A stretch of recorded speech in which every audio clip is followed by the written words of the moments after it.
Thanks for your time, gentlemen. Appreciate it. So Donald Trump just spoke, right?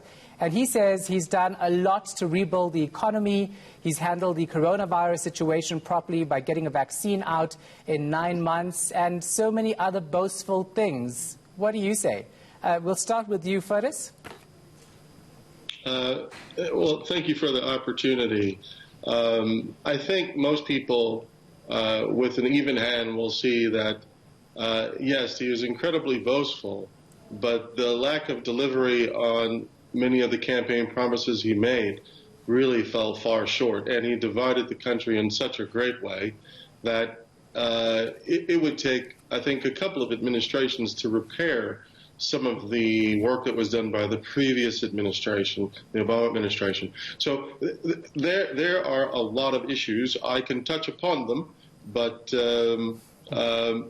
we'll say, in an effort to try and be even-handed, there are some elements of his, shall we say, legacy, what he's done, that has led unknowingly or knowingly to some very interesting ongoing developments that I think need to be addressed going forward. Yeah.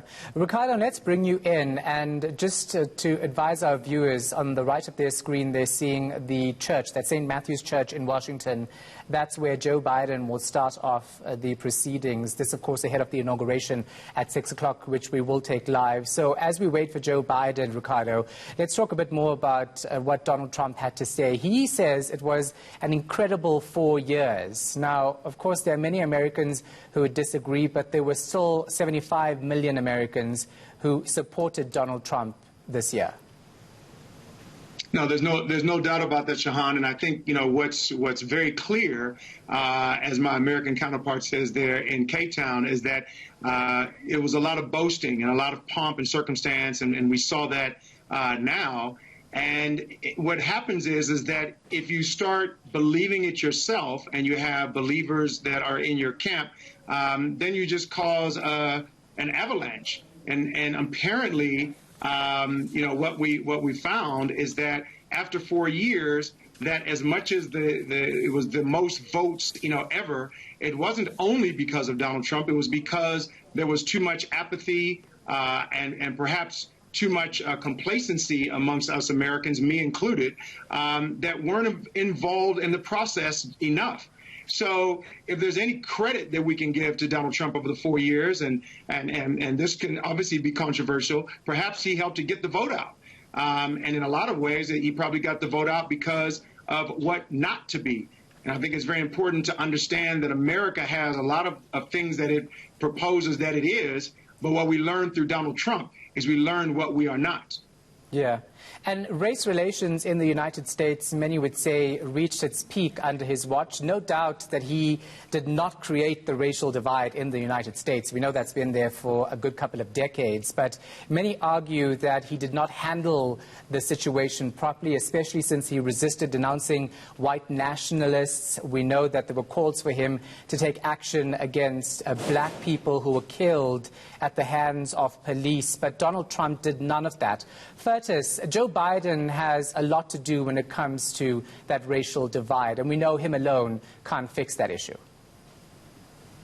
Yes, that's correct. It'll take a lot of doing. I'm hoping that members of his cabinet will really also step up in the leadership roles that they're appointed to and really begin to address this. There's so many different layers to the level of racism that existed. This recent insurrection issue and what we all witnessed, I mean, let's go back to the underpinnings of what took place in Virginia, North Carolina. Yes, the police, heightened police violence, and this has been echoed for so long on how to address this.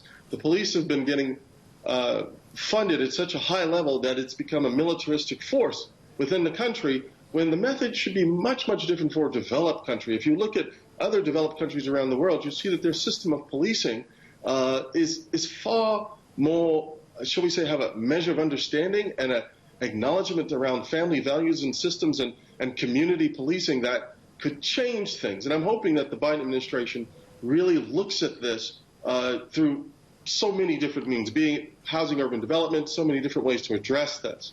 But creating opportunity again in America if you look at also the food-related issues, the food banks, the number of food banks that have been popping up all over the place, and the global supply chain insecurity as a result of COVID and everything else, and the lack of how this was addressed by Trump, and how it spiraled, and he basically catalyzed it. It's a real big problem. It'll take, certainly, I think, more than 4 years, but we can get a great running start.